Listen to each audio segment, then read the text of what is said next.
I was born in North Korea. Now I build companies in South Korea. I'm Korean born in North Korea, now building my life in South Korea. Even now, saying those two things together feels a little unusual. When people hear that I was born in North Korea, they usually expect me to talk about politics, hunger, dictatorship, or escape. Those stories are real, and they are important. But they are not the whole story of my life. Today, I do not want to introduce myself only as someone who escaped North Korea.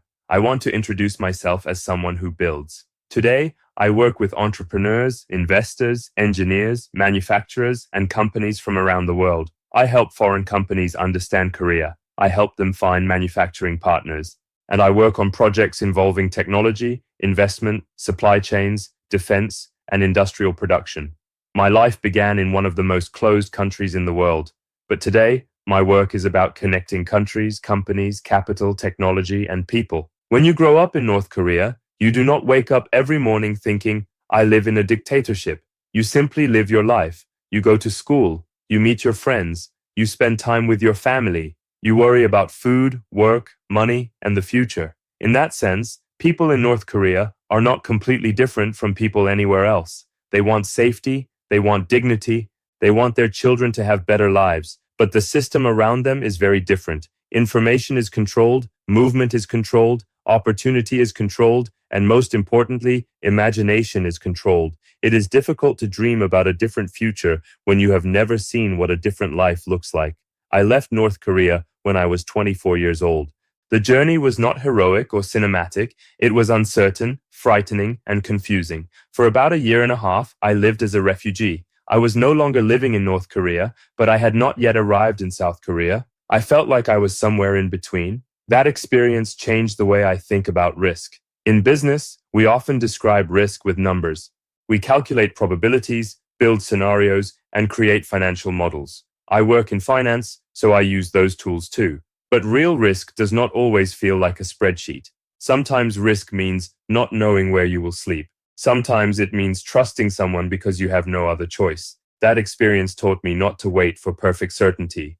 You make the best decision you can with incomplete information. Then you move, learn, and adjust. That mindset later became very important in business. I arrived in South Korea in 2016. I had freedom, but freedom did not automatically give me direction. Freedom means you can choose your own future. But it also means you must make your own decisions and take responsibility for the results. I had to learn everything from the beginning: finance, contracts, investment, business, how companies raise capital, how professionals communicate, and how to imagine a future for myself. For a long time, people introduced me mainly as a North Korean defector. That identity gave me some opportunities.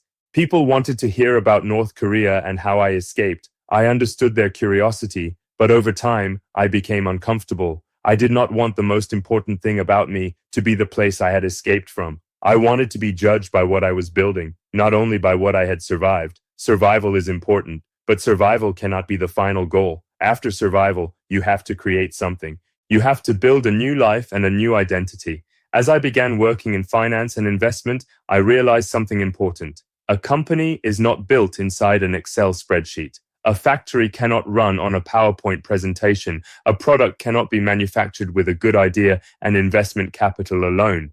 Behind every product, there are engineers, machines, factories, components, suppliers, quality problems, and production delays. Many companies have good ideas and strong prototypes, but they fail when they try to move from a prototype to mass production. That is why I became interested in the space between capital and production, between a founder's idea and the factory floor, between global demand and Korea's manufacturing capabilities. South Korea is not the cheapest place in the world to manufacture, but Korea's real advantage is not simply cost, it is speed.